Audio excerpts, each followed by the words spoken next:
Welcome to cinema talkies. So മോഹൻലാലും സംഗീത് പ്രതാപും മാളവികയും അഭിനയിച്ച് പുറത്തു വന്ന ഒരു സത്യൻ അന്തിക്കാടിന്റെ സിനിമയാണ് ഹൃദയപൂർവ്വം. സോ ഈ സിനിമയെ കുറിച്ച് പറയുകയാണെങ്കിൽ ഈ മോഹൻലാലിന്റെ നാച്ചുറൽ ആക്ടിങ്, ഈ പണ്ടത്തെ ക്യൂട്ട്നെസ്, ഇതൊക്കെ മിസ് ചെയ്യുന്ന ഒരുപാട് ആൾക്കാരുണ്ട് നമ്മുടെ മലയാളക്കരയിൽ. സോ അവർക്ക് വേണ്ടിയിട്ടാണ് ഈ സിനിമ. ഇതിൽ വലിയ തോതിൽ ഫൈറ്റും മാസ് ഡയലോഗും അങ്ങനത്തെ ഒന്നും ഉണ്ടാവില്ല. മോഹൻലാലിന്റെ നല്ല ഒരു നാച്ചുറൽ ആക്ടിങ് നല്ലപോലെ എക്സ്പീരിയൻസ് ചെയ്യാൻ പറ്റും. അതല്ലാണ്ട് ഈ സിനിമയുടെ വൺ സ്റ്റോറി എന്താണെന്ന് വെച്ചാൽ ഹൃദയപൂർവ്വം. സോ ഒരു ഹൃദയ രോഗം മൂലം ബാധിക്കപ്പെട്ട മോഹൻലാലിന് മറ്റൊരാളുടെ ഹൃദയം മാറ്റി വെക്കുകയും അതിനുശേഷം അവിടെ നിന്നാണ് കഥ തുടങ്ങുകയും അതിനുശേഷം എന്തൊക്കെ സംഭവിക്കുന്നു എന്നുള്ളതാണ് ഈ സിനിമയുടെ കഥ.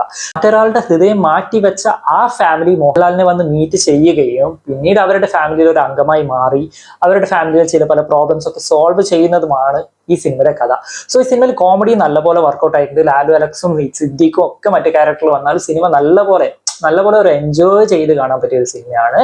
ഈ സിനിമ നിങ്ങൾ കണ്ടെങ്കിൽ നിങ്ങളുടെ അഭിപ്രായം എന്തെന്ന് കമന്റ്സിൽ മറക്കാതെ സബ്സ്ക്രൈബ് ചെയ്തേക്കണേ. എന്തായാലും മറ്റൊരു വീഡിയോയിൽ കാണാം.